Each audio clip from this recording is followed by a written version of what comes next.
अर्चनीय वंदनीय संत समाज, सज्जनों एवं देवियों, सदगुरु कबीर कहते हैं रतन का जतन कर, माड़ी का सिंगार, आया कबीरा फिर गया, झूठा है हंकार।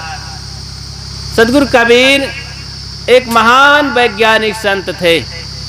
जैसे भौतिक क्षेत्र में वैज्ञानिक होते हैं, सभी लोग सुने हैं, ये पढ़े लिखे बच्चे लोग, वैज्ञानिक किसे कहते हैं और कौन कौन विज्ञान होता है। भौतिक जगत में रसायन विज्ञान, जीव विज्ञान, भौतिक विज्ञान, वनस्पति विज्ञान, बहुत सारा विज्ञान होता है। धर्म क्षेत्र में भी अध्यात्म का विज्ञान और फिर उसके वैज्ञानिक हैं सदगुरु कबीर। वे आत्म तत्वों के रहस्य को एक एक बताते हैं। बहुत बड़ा यंत्र है उनके पास, पारख यंत्र के द्वारा कुछ बचता नहीं है, सबको देख लेते हैं, परख लेते हैं और सबको बता देते हैं और उस पर चल के दिखाते हैं। ये उनका बहुत बड़ा आविष्कार था। तो इस तरह सदगुरु कबीर जगजाहिर हैं, कोई ऐसा नाम उनका छिपा नहीं है। और एक महान चिंतक थे, जो कुछ उन्होंने 600 वर्ष पहले कहा, आज शिक्षा विभाग और वैज्ञानिक क्षेत्र में भी कोई काटने वाला नहीं है। धर्म क्षेत्र में तो उनके बिना काम ही नहीं चलता है। इसलिए ऐसे महान पुरुष की छत्र छाया में आकर के सबको जागृत बनना चाहिए और युक्ति से काम लेना चाहिए। और ये जीवन मिला है, बड़े भाग्य मानुष तन पावा, ये बहुत पहले सुने होंगे। सदगुरु कबीर इसे रत्न और हीरे से संबोधित करते हैं। ध्यान दे, रत्न बड़ा कीमती होता है और इस रत्न का हिफाजत कैसे करना चाहिए, इसकी हिफाजत हमने नहीं किया। अरे रत्न हीरा मोती तो पत्थर है, मनुष्य उसकी कीमत लगाता है, लेकिन मनुष्य की कीमत लगाने वाला कौन है? मनुष्य स्वयं अपनी कीमत को चाहे घटा दे और चाहे बढ़ा दे, अनमोल बना दे और चाहे निरर्थक मिट्टी कीचड़ के भाव बना दे। मानव जीवन में अगर समझदारी है, युक्ति है, अगर ढंग ना जाने, केवल यहाँ ढोंग करते रहे तो जीवन कैसे बिगड़ जाता है। इस पर एक मैं उदाहरण सुनाता हूँ। एक ग्वाला था, ग्वाला जानते हैं, दूध का काम करने वाला एक ग्वाला था। उसके मन में हुआ कि यहाँ पर सस्ता माल है, ज़्यादा रकम नहीं मिल पाती है, तो मैं अब विदेश जाऊं अपने धंधे को चलाने के लिए। तो अपने परिवार को लिया, बीवी बच्चों को और गाय भी साथ में लेकर के चला गया विदेश। अब विदेश में तो एक भी गाय भैंस नहीं थी, दूध का धंधा ही नहीं जानते थे, दूध खाना भी नहीं जानते थे, नाम भी नहीं जानते थे। अब ये महाशय पहुँचे। अब वहाँ पर उनके पास एक बुद्धि थी, क्योंकि विदेश में विद्या बुद्धि काम करती है। इस सूत्र को याद रखना, विद्या मित्र विदेश में, घर में नारी मित्र, रोग ही औषध मित्र है, मरे धर्म है मित्र। 4 मित्र होते हैं। विदेश जाओ तो विद्या बुद्धि रखो, नहीं वहाँ बस इधर उधर करके चले आओगे, पैसा नहीं कमा पाओगे, समय बेकार हो जाएगा। बुद्धिमानी से पैसा कमाया जाता है, धन कमाया जाता है। और घर में रहो तो नारियों का सम्मान करके रहो, ये गृह लक्ष्मी है। घर की जो सुंदरता है, घर की जो व्यवस्था है, नारियों के बिना नहीं हो पाती है। इसलिए इनका सम्मान होना चाहिए। इनको ये मत समझना कि ये कमाती धमाती नहीं है और हम डॉक्टर मास्टर कलेक्टर है, दिन भर कमाते हैं और ये बैठी बैठी खाती हैं। घर चलाना एक बहुत बड़ा पार्लियामेंट चलाना है। तो इसलिए इनकी भी कीमत और सम्मान करना चाहिए। तो घर में नारियों से मित्रता पूर्वक व्यवहार करें। और रोग ही औषध मित्र हैं, रोग लग जाए, बीमारी लग जाए तो पंडा ओझा नाउद बैगा के पास मत जाओ, नहीं वो तुम्हारा झाड़ देंगे कस के और बीमारी उमारी नहीं जाएगी, बढ़ जाएगी।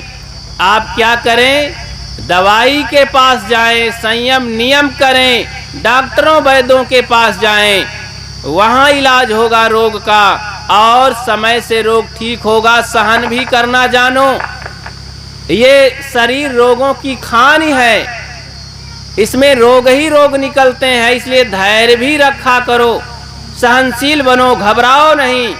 और भजन करके इस रोगी शरीर में भी भजन करके छुट्टी पाओ, दुखों से मुक्त हो जाओ। तो रोग ही औषध मित्र है, मरे धर्म है। मरने पर क्या साथी होता है, धर्म। अगर आपने धर्म कर्म नहीं किया, धर्म की पूंजी सद्गुण की पूंजी नहीं कमाया तो खाली हाथ चले जाएंगे। यहाँ पर खाने पीने सोने घूमने से काम नहीं बनता। ऐसा तो पशु पक्षी भी उछल कूद करके खा पी करके मर जाते हैं। मानव जीवन महान जीवन है, इसमें कुछ काम करो, कुछ नाम करो, कुछ सेवा करो और दुखों से छुट्टी पाने के लिए जीवन मिला है। बहुत बड़ा उद्देश्य और लक्ष्य है। तो ग्वाला साहब विदेश में बुद्धि के बल पर गया एक राजा के यहाँ, बड़ा धनी राजा के यहाँ। जानते हैं गाय के दूध को निकाल करके और पका करके खीर बना ले करके गया, काजू किशमिश इलायची डाल करके बढ़िया मस्त खीर बनाया और बढ़िया सुंदर स्टील की टिफिन में सुंदर ले गया। नए आदमी को देखकर राजन ने कहा, ये कौन है भाई? ग्वाला ने कहा, हुजूर मैं बाहर का इंडिया का आदमी हूँ, ग्वाला हूँ, कमाने आया हूँ और मैं कुछ प्रसाद लाया हूँ। प्रसाद के नाम पर कौन हाथ नहीं फैलाएंगे। प्रसाद का नाम लिया तो बोले इसमें क्या है? बोले प्रसाद है। अच्छा क्या कि खाया जाता है? खोलो भाई देखो। राजा के नौकरों ने जब खोला उसे तो सुंदर सी सुगंधी आई, देखने में बहुत अच्छा लगा। तो 4-5 प्लेटें मंगवा करके थोड़ा थोड़ा डाला गया। तो 2-2 4-4 चम्मच थी अब मुख में डाला गया। तो क्या कहें, जैसे आप हलवाई के यहाँ जाते हैं तो वहाँ मलाई खाते हैं, थोड़ा सा गोल गोल, और पानी पीते हैं 4 गिलास। तो वैसे ही राजा तो जीभ चाटते रह गए। बोले बहुत सुंदर था, यह क्या है? ग्वाला ने कहा, हुजूर हमारे इंडिया में एक वृक्ष है चलता फिरता और उसमें यही फल निकलता है। ये नहीं बताया कि गाय है, बोले चलता फिरता वृक्ष है उससे यही फल निकलता है। बोले बहुत अच्छा फल है भाई, ठीक है। इतना प्रसन्न हुआ तो ला करके एक टोकरी असरफी उनको दान में इनाम में दिया। राजा प्रसन्नम तो गज भूमि दानम। जब राजा प्रसन्न होता है तो थोड़ा मोड़ा नहीं देता, अपनी हैसियत के अनुसार वो दान करता है। इसलिए दान करने वाले भी समझा करें, अपने अपने हिसाब से दान पुण्य करें। देखा देखी नहीं कि पुराना वाला जमाना सिक्का ढूंढत रहते हैं जेब से, एक सिक्का मिले तो थाली में खट से गिराया जाए ताकि 4 लोग सुने। तो अब वो जमाना नहीं है। अब अपनी कमाई के अनुसार दान करो, घर के अनुसार दान करो, बुद्धि के अनुसार दान करो। दान से आपको बड़ी प्रसन्नता शांति मिलेगी। तो राजा ने टोकरी भर असरफी दिया, ग्वाला उसको ले जा करके बहुत प्रसन्न हुआ। 2-1 दिन बिता करके अब की बार बढ़िया बर्फी बना करके ऊपर से रंगीन सा नारियल बुरादा डाल करके ले गया, पीस बना करके। बोले ये भी प्रसाद है भगवान, वही वृक्ष का फल है। बोले फल बदलता रहता है, वो कमाल है। ऐसे फिर टोकरी भर मिला असरफी। फिर 3-4 दिन बाद फिर ले गया अब की बार पनीर ले गया, फिर दही ले गया। इस तरह आइटम बदलते रहे। 4-5 आइटम खिलाने के बाद ग्वाला के पास तो ढेरों करोड़ रुपया मानो मिल गया। सोचा तो अब अपने देश को वापस चलना चाहिए, क्योंकि पैसा कमाने गए थे ना, वहाँ रहने वहाँ की नागरिकता नहीं है। अपने इंडिया में पैसा लेकर लौटना चाहा। राजा को बताया कि हुजूर मैं अब जाने वाला हूँ। बोले ठीक है चले जाना, लेकिन वो वृक्ष हमारे यहाँ दे जाना, हम भी जो फल गिरेगा खाएंगे। तो इस तरह से ग्वाला ने सोचा कि ठीक है, हमारे यहाँ तो बहुत वृक्ष हैं, यहाँ घूमते रहते हैं। उत्तर प्रदेश में तो परेशान हैं, गाय बैल के नाते किसानी बंद हो गई। तो ग्वाला ने कहा ठीक है हम छोड़ देंगे, यही एक वृक्ष। तो राजा के एक चहार दीवारी में चारागाह में छोड़ दिया गया। गाय घास चरती रही। शाम का समय हुआ और राजा ने कहा देखो यार, कोई फल गिरा हो तो लाओ खाएं। सिपाही गया बाल्टी लेकर के, पात्र लेकर के, वहां देखा जमीन पर कोई फल ही नहीं गिरा है।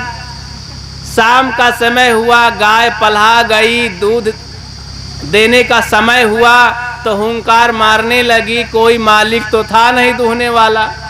जब गाय का दूध नहीं निकाला जाता है तो फिर अपना क्या करती है, हाँ, तो पेशाब करने लगती है, कुछ ना कुछ बोलने लगती है। तो जैसे पेशाब किया तैसे सिपाही जी सोचे ये भी एक आइटम है।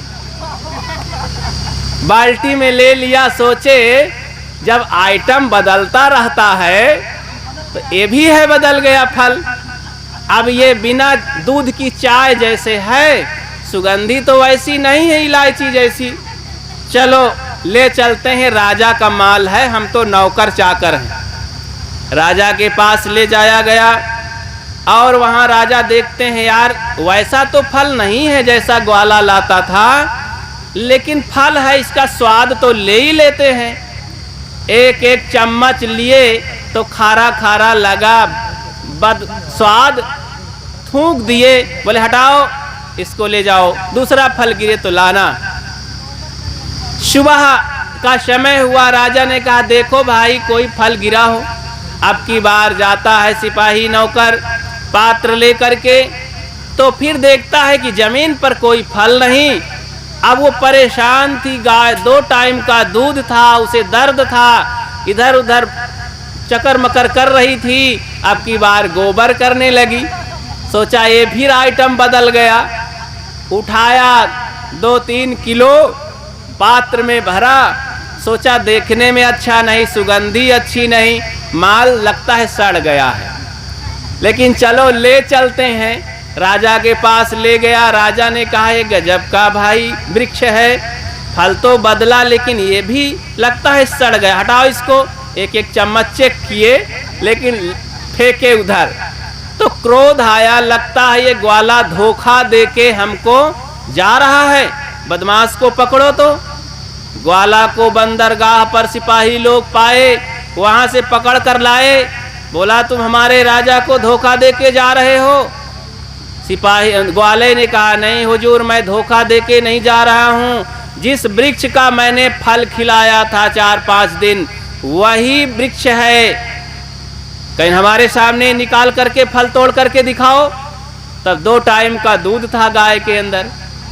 तो बाल्टी लेकर के गाय को पहले सहलाता है, झाड़ता है, गाय प्रसन्न हो जाती है और बैठ करके दोनों हाथ से निकालता है ग्वाला और बाल्टी भर जाती है। झाग से सुंदर झाग दूध।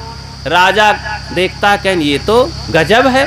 कहन हुजूर ये एक आइटम है, अभी मैं इसको बनाऊंगा कई आइटम। ये इसमें छल कपट नहीं है, ऐसा वृक्ष है, ये धोखा देने वाला वृक्ष नहीं है, इसको जैसा चाहो वैसा आइटम बन जाता है। आपने जो कुछ पाया वो फल नहीं है, वो सब रिजेक्ट माल है। बोले क्या है? हुजूर ये तो मलमूत्र है। राजा इतना शर्माया, इतना शर्माया कि मैं इस नगर का सबसे बड़ा महान धनी ज्ञानी नामी मर्यादा वाला आदमी हूँ, लेकिन बिना जाने बिना समझे बिना नियम के मलमूत्र चखता रहा। बहुत लज्जित हुआ। ग्वाले ने समझाया, हुजूर बिना जाने ऐसे ही होता है, ढंग चाहिए, दूध निकालने का ढंग चाहिए। गाय कभी दूध देती नहीं है, बस आदमी निकालता है मेहनत करके। ऐसे ये शरीर रूपी गाय मिली है सबको, नर नारी दो शरीर मिलती है मनुष्य को। ये मनुष्य के रूप में नर नारियां दो जातियां हैं, दोनों का शरीर मनुष्य है, दोनों कल्याण कर सकते हैं, दोनों महान हैं, लेकिन ढंग जाने तो। अगर नहीं ढंग जानते हैं तो दोनों का शरीर मिल करके ये केवल क्या माल पानी खा खा करके क्या बना रहे हैं? गंदगी बना रहे हैं। अरे दया क्षमा शील संतोष धीर विचार विवेक भक्ति वैराग अनेक फल, एक से एक पौष्टिक फल, ताकतवर फल और खुशी देने वाले आनंद देने वाले ये फल बना सकते हैं। लेकिन ऐसा ना बना करके क्या बनाते हैं? बहुत गंदगी, रिजेक्ट माल, काम क्रोध लोभ मोह राग द्वेष ईर्षा घृणा, ये सब जीवन को नरक बना देने वाले, जीवन को दुखी बना देने वाले, बंधन देने वाले, लोक परलोक में दुख देने वाले, यही तो फल प्राप्त कर रहे हैं। ये सुंदर जीवन प्राप्त करके बिना ढंग जाने बिना युक्ति जाने जीवन बर्बाद कर रहे हैं। जानते हैं बिना ढंग जाने समय शक्ति सामान सब बर्बाद हो जाता है। कैसे बर्बाद हो जाता है? एक सयान लड़की की शादी हुई, अभी 25 साल की हुई थी, बड़ी सुंदर थी, ससुराल जाती है, ससुराल में सासू माँ मिलती है। 2-3 दिन के बाद उसके नैहर के लोग बुलाने जाते हैं अपनी लड़की को, तो सासू माँ कहती है, बहू रानी आज तुम्हें जाना है, मेहमान आए हैं, जरा भोजन आपने हाथ से बनाओ, सबको खिलाओ, मैं भी खाऊंगी। कितनी सुंदर बहू, पढ़ी लिखी है। बहू कांप जाती है कि महीनों से मैं तो केवल पढ़ी हूँ, प्रयोग तो की नहीं। तो बंधुओं, ये थ्योरी काम नहीं देती है। ये संतों के द्वारा अनेक तरह की सुंदर ज्ञान की बातें कल्याण की सुने हैं, इसको अभ्यास नहीं करोगे, आचरण नहीं करोगे तो ये थ्योरी सुनने से काम नहीं चलेगा। प्रैक्टिकल करो, परिवार में जाकर अपने पत्नी के साथ सहनशीलता का व्यवहार करो, बच्चों से करो, माता पिता से करो, सेवा साधना करो, तो घर अपना स्वर्ग हो जाता है। तो इस तरह से वो लड़की को भोजन के लिए कहते हैं, बेटी बनाओ, लेकिन ध्यान रखना खीर पूरी सब्जी बनाना है। सामान आज भर का 10 प्राणी के लिए पर्याप्त है। सब चावल भी है, आटा भी है, दूध भी है, चीनी भी है, नमक भी है, बनाओ भोजन। अब सासू माँ की आज्ञा पहली बार, तो भाई पूरा गवर्नमेंट की आज्ञा है, कैसे नहीं मानेगी। बहू रानी रसोई में जाती है।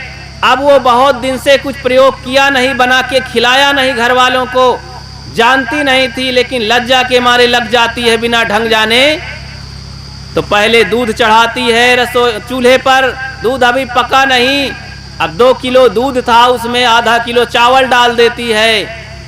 बनाने वाले खीर जानते हैं कि 2 किलो दूध में कितना चावल डालना चाहिए।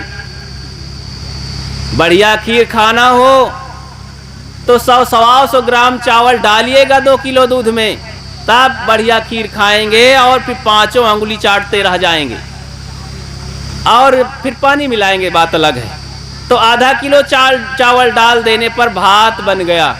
एक गजब की भूल कर दी, चीनी का और नमक का डिब्बा पास में रखा था, चावल के बराबर नमक डाल दिया। सासू माँ ने बताया था, बेटी सब्जी में हींग जरूर डालना, तो बहुत स्वादिष्ट लगेगी, इलायची डालना खीर में। तो हींग डाल दिया खीर में, नमक भी डाल दिया, हींग भी डाल दिया। अब जब सब्जी बनाने लगी तो इलायची का बघार दे करके आलू बैगन को कल्हार दिया, सेंक दिया और चीनी का छिड़काव कर दिया नमक की जगह में। अब मीठा पाने से आलू बैगन पका नहीं, उतार के रख दिया। पूड़ी बनाना हुआ तो बढ़ा करके आटा की गोली ठंडे तेल में डाल दिया, पूड़ी बनी नहीं, पपड़ी हो गई। अब बूढ़ी माँ को परस करके बढ़िया दिया थाली लगा करके, माता जी जीमिए। बड़ी विनम्रता से बुढ़िया भी सोची कि पहली बहू के हाथ का भोजन है। जय गुरु महाराज करके और आरंभ की, चम्मच उठाई तो नमक वाली खीर, गजब हाल है। जैसे किसी भेड़ के मुख में नमक डाल के चला दो उसे खारी कहते हैं, वैसे बुढ़िया की गलफड़ी छन गई, इतना नमक था।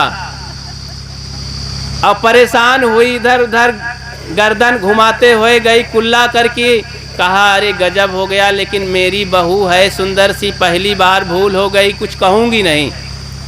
चलो सब्जी रोटी से काम चला लेते हैं। सब्जी खाना चालू की तो कच्ची थी सब्जी, वो भी खाई नहीं गई। सोचा रोटी खा के बस पानी पी लेती हूँ। अब रोटी भी टूटे नहीं। अब बिना दांत की बुढ़िया थी, दांत भी नहीं थे, परेशान मसूड़े कट गए। क्रोध आया और गई रसोई में, मैं अपने से बना के खाऊंगी। वहाँ जब गई तो सामान ही खत्म।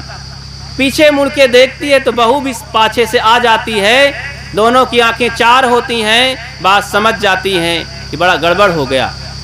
बहू रानी ने कहा माता जी भूल हो गई, मुझे ढंग नहीं मालूम था, नियम नहीं मालूम था, बनाने की कला मुझे नहीं मालूम थी। मैं पढ़ी लिखी तो थी, होम साइंस पढ़ी थी, पाक शास्त्र पढ़ी थी, लेकिन मैंने प्रैक्टिकल नहीं किया। सासू माँ ने कहा देख बेटी, तेरी भूल के बदौलत, तेरे भूल के बदौलत कितना बड़ा नुकसान हुआ। समय, श्रम और सामान, तीन चीजों का नुकसान हुआ। बंधुओं कहानी को अब छोड़िए, सिद्धांत समझिए। ये मानव जीवन मिला है हमें, इसमें पूरी सामग्री है कल्याण रूपी भोजन बनाने के लिए, उद्धार रूपी भोजन बनाने के लिए। भगवत प्राप्ति की सामग्री इसमें पूरी है, कल्याण की सामग्री है। लेकिन हम बिना ढंग जाने मानव जीवन से बदतर पशु की तरह बिता डालते हैं। कितना बड़ा धोखा है, कितनी बड़ी बेईमानी है अपने मानव जीवन के साथ। इससे बड़ी बेईमानी और कोई बात नहीं है, इससे बड़ा घोटाला भी नहीं हो सकता है दुनिया में। इसलिए मानव जीवन को समझा जाए। समय, श्रम और सामान। समय मिला है, लोगों को 90-90 साल की जिंदगी, 100-100 साल की जिंदगी मिलती है, लेकिन पान बीड़ी भी नहीं छोड़ पाते हैं। सुबह से ही गाली अभ्यास करते हैं, तेरी मेरी ऐसी तैसी करते हैं, यही में जिंदगी बीत जाती, समय बीत जाता है। सुंदर सा मानव जीवन पहलवान, इसमें हम क्या नहीं कर सकते। अगर तुम चाह लो तारे गगन के तोड़ सकते हो, अगर तुम चाह लो तूफान का पथ मोड़ सकते हो, अगर तुम चाह लो विश्व के इतिहास में अपने सुयश का एक नव अध्याय भी तुम जोड़ सकते हो, और न चाहो तो तम्बाकू भी नहीं छोड़ सकते हो। चाहोगे, यहाँ आकर के चाहोगे तो बातों को समझ पाओगे, सुन पाओगे, नहीं शरीर बैठा रहेगा, मन घर में पहुँचता रहेगा। यही सोचेंगे कि बाबा लोगों के पास तो पंखा लगाए, हम लोग गर्मी में परेशान हैं जमीन में नीचे बैठकर। ऊट पटांग कैंची चलाते रहेंगे और कुछ पल्ले नहीं पड़ेगा।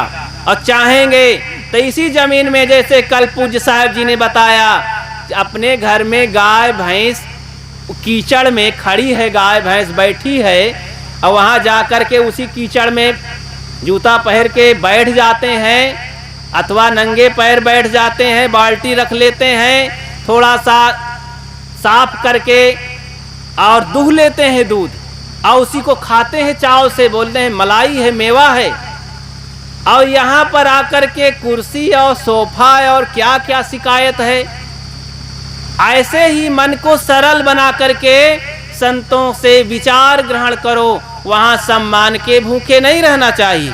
हमको मधुमक्खी की तरह, जैसे मधुमक्खी हर फूलों में बैठ करके और मधुरस ला करके अपने छत्ते में भर लेती है और कितना अमृत बनाती है, लेकिन हम मधुमक्खियों से 1000 गुना बड़े, लाख गुना बड़े होकर के जहर बनाते हैं, शराब बनाते हैं, बीड़ी पान तंबाकू खाते पीते हैं। क्या सुधार पाएंगे जिंदगी को? इसलिए जिंदगी को बदलें। बहुत बड़ा सामान, शक्ति मिली हुई है। और श्रम, भजन कौन नहीं करता, कौन पूजा नहीं करता। इतना श्रम करते हैं मानव जीवन में कि सुख मिल जाए, सुख मिल जाए, उल्टा भागे जा रहे हैं। उल्टे में कहीं अपना घर मिलता है क्या? विपरीत दिशा में जिंदगी भर भागते रहोगे, कुछ नहीं मिलेगा। इसलिए सीधी दिशा में चलो, पैदल ही सही चलो, धीरे धीरे चलो, पहुंच जाओगे। इसलिए चाल और हाल, चाल ठीक कर लोगे तो हाल अपने आप ठीक हो जाएगी, कहीं कोई से कहना नहीं पड़ेगा। इसलिए कर भैया बले अपनी छाड़ बिरानी आस, जाके आंगन नदिया बहे सोकस मरे प्यास। तो मैं कह रहा था कि रतन का जतन कर, माड़ी का सिंगार, आया कबीरा फिर गया, झूठा है हंकार। हंकार नहीं करना है, हम नहीं करना है। सरलता विनम्रता से अपने जीवन को समझ करके इसकी कीमत को अदा करना है, जीवन को सार्थक बनाना है। आज एक कार्यक्रम की सभा भक्तराज राम प्रसाद जी लेखपाल साहब जी के श्रद्धांजलि सभा के रूप में ये सभा लगाई गई। आज का कार्यक्रम खान पान इत्यादि सब सारा कार्यक्रम उन्हीं की याद में उनके सुपुत्र डॉक्टर भार्गव जी के द्वारा ये आयोजन किया गया। वास्तव में वे एक अच्छे भक्त और एक अच्छी सोच वाले, अपने बच्चों को विरासत में जो ज्ञान, भक्ति, संत, गुरुजन, सत्संग देने का इरादा कर ले और उसके लिए बहुत बड़ी बुनियाद, पत्थर की लकीर बना के जाए कि मेरे बच्चों के लिए, भविष्य के लिए, मेरे गांव के लिए ये विरासत के रूप में पड़ी रहेगी, ये शिलालेख हो जाएगा। ऐसी सोच बना करके वे आयोजन करके और व्यवस्था करके गए। ये जो आश्रम है उन्हीं की देन है।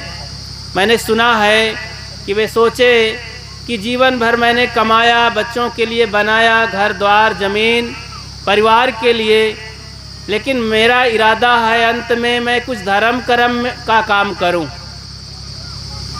तो ऐसा विचार जगा उनके अंदर और इस ज़मीन में उन्होंने आश्रम की व्यवस्था की और पूज्य साहब जी आकर के यहाँ सबको ज्ञान प्रकाश दे रहे हैं और ये कार्यक्रम हो रहा है। तो भक्तराज की देन है, संतों की ओर से, समाज की ओर से बहुत बहुत उनको साधुवाद। और सदा ही उनके बच्चे और ये समाज और गांव उनकी यादानुसार, उनके मनसानुसार ये फलता फूलता रहे, संत गुरुजनों के द्वारा लाभ लेता रहे। ये विशेष लोगों के अच्छे माता पिता की सोच है कि अपने बच्चों को, समाज को विरासत में ये भी संपत्ति देते हैं। सामान्य लोग क्या करते हैं, केवल घर द्वार रुपया पैसा दे के चले जाते हैं और उसी को वो पा करके फ्री फंड जैसे तैसे ज़िंदगी जी के चले जाते हैं। वे सामान्य माता पिता कहे जाते हैं। उत्तम कोटि के माता पिता अपने बच्चों के लिए विरासत में अच्छे संस्कार और भक्ति, भजन, धर्म, कर्म सिखा करके जाते हैं। तो ऐसे भक्तराज की बहुत बहुत बलिहारी और जय जयकार हो। आइए विचार करें कि ये मानव जीवन मिला है और गए हुए लोगों को सुन करके, देख करके हमारे लिए चुनौती है कि नहीं। मैं अपनी बात को ही विराम देता हूँ और सबसे चाहूँगा कि ज़रा तेज़ी से जय की घोष करें। बोलिए सद्गुरु देव की जय। सदगुरु कबीर साहेब की जय, संत समाज की। साहेब बंदगी, साहेब बंदगी।